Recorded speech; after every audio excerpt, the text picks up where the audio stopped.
तो मेरा प्रणाम। यहाँ उपस्थित सभी को मैं नमस्कार करती हूँ। क्योंकि यहाँ पर आध्यात्मिक कवि सम्मेलन है, वैसे भी मैं वीर रस की कवित्री हूँ। कवि श्रृंगार नहीं लिखती हूँ, समाज सुधार पर लिखती हूँ और अध्यात्म पर लिखती हूँ।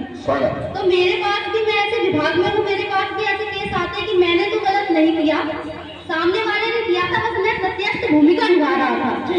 तो मैं गीता का एक प्रसंग आप सभी की समझ प्रस्तुत करती हूँ, जिसमें प्रत्यक्ष भूमिका निभाने और अधर्म का साथ देने का संपूर्ण जो कार्य क्षेत्र रहता है, जो अधर्म का विरोध नहीं करते हैं सामर्थ्यवान होते हुए भी, उनको उतना ही दोष लगता है जितना जो करता है उसको लगता है। इसी प्रसंग से जोड़ते हुए कैद पद पर अपनी एक कविता सीधा सीधा आप सभी को भूमिका बिना किसी भूमिका से प्रस्तुत करती हूँ कि जब अंतिम क्षण में कर्ण और अर्जुन के बीच युद्ध चल रहा था, तो माधव कर्ण को गीता का ज्ञान दे रहे थे। मेरी कविता वहीं से जन्म लेती है कि एक महासमर की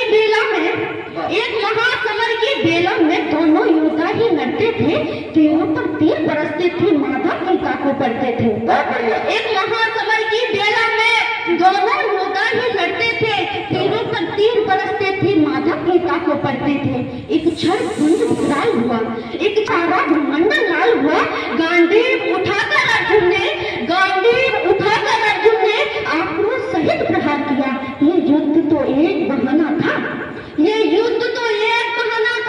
अरे कर्ण को स्वर्गलोक पहुंचाना था, इस महासमर से माधव को धरती से अधर मिटाना था। जब समय चक्र सारी विद्या हार गया, रथ का सारथी छूट गया, रथ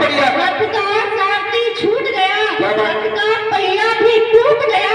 अरे बेबस लाचार भय खाता था, अर्जुन को धर्म सिखाता था। बेबस लाचार भय खाता था, अर्जुन को धर्म सिखाता था। उसके वचनों को सुन सुनकर अर्जुन वध करने में सब जाता था। जब बहादुर का स्वर केशव के कानों में गूंजा, जब राजपुत्र अनुवादों